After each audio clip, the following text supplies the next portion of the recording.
Hey, it's the Nerdy Sports Fan. We're into Week 4 NFL action, talking Washington at the Giants. This game became so much more interesting in the past few days. With Keenum getting benched, getting knocked around by the Bears. When does Haskins go in? I understand. It's not Keenum's fault what's going on. Okay? It's not Keenum's fault that the front office refuses to pay one of the best offensive tackles in the league to keep that man upright and keep people like Khalil Mack away from him. It's not Keenum's fault that Geis can't stay healthy. But when you're losing this badly and there's no hope for the season, why the hell not let your rookie learn from experience instead of just watching somebody who's never been able to hold a starting job longer than a year? Doesn't make any sense to me. So Haskins should go in soon. Daniel Jones is already in. Daniel Jones looked far better than most of us thought he would. Okay? It's time to start giving Gettleman some credit. This past draft I thought was fantastic from Gettleman, but I was worried about the Daniel Jones pick. I thought that he was a second-round guy. I didn't think he was going to be bad necessarily, but I thought that nobody else was looking at him. So you could have gotten him later. And I stand by that. Daniel Jones was not a top 10 pick. You did not need to invest that in him. But he's obviously pretty good. All right? So he's accurate. He's essentially young Eli that can run a little bit more. So, yeah, I think they've got something good going here now. They have a much better offensive line that they've had in years past. And if Saquon was healthy, this would be so lopsided, it's insane. But Saquon's not healthy. He's going to be out 6 to 8 weeks, and initial reports are saying it's more towards that 8-week end of things. Okay? High ankle sprains can be terrible for running backs. And when he comes back, he's not going to move the same. Okay? He's going to be better than most running backs in the league, but he's not going to be the old Saquon at the end of this season. Next season, he'll be the old Saquon, if he doesn't get hurt again. But yeah, this year, he's not going to have a full recovery. So,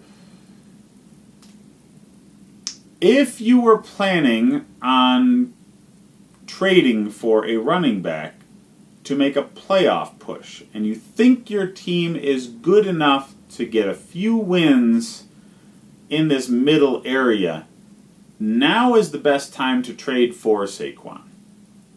So if you have a running back that's serviceable, that other teams might be interested because they didn't really have a plan B for Saquon Barkley. Like if you got like a Miles Sanders or something that's a young guy that a lot of people are talking about but hasn't necessarily done anything, so you don't know. Package him with your third wide receiver and see if somebody bites. Because now's the time that you can get Saquon Barkley away from people. When they're thinking about, hey, I got 6 weeks of no scoring from him, 8 weeks of no scoring from him, whatever it may be. And that's your playoffs running back. So think about that. But those things are really some of the most important things to think about in this game. Adrian Peterson is old enough now that I don't think he's going to be doing the kind of damage he did even just last season for Washington. So he's not a starter in fantasy. Thompson for Washington might be if you have a PPR league. Okay? Only if you have a PPR league, because garbage time, that guy's getting like 7-8 targets, and he can make some yards out of them. So, yeah, Thompson's a PPR guy, running back to flex, more like a flex. Scary Terry, man, Terry McLaurin is their offense right now. He will break free at least 1 or 2 times a game and get a big play. Most weeks, one of those is going to be a touchdown. And I expect that to be the case here against the Giants. I think McLaurin has himself a game in New York. I just think it's not going to matter. I think the Giants are a much more well-rounded team. They have a better defense. They have a better line. Their quarterback's going to be able to play more consistently than Washington's because of the support he gets from the line. So Evan Ingram is going to go off in this game because, hey, young quarterback and wanting to stay consistent in the passing game. So yeah, Evan Ingram all week. I mean, try to find a way to trade for this dude. Like, I might start offering crazy stuff for him. If you have a name player, like a real big name guy at tight end, like a Zach Ertz, see if you can dangle him out to get Evan Ingram. Because Ingram's better right now. And he's probably going to be the rest of the season. But yeah, Shepard gets better fantasy action now. Much better fantasy action. Most of the Giants wide receivers do. We've only had a 1-week sample size, so we don't really know the people that have the best rapport with Daniel Jones just yet.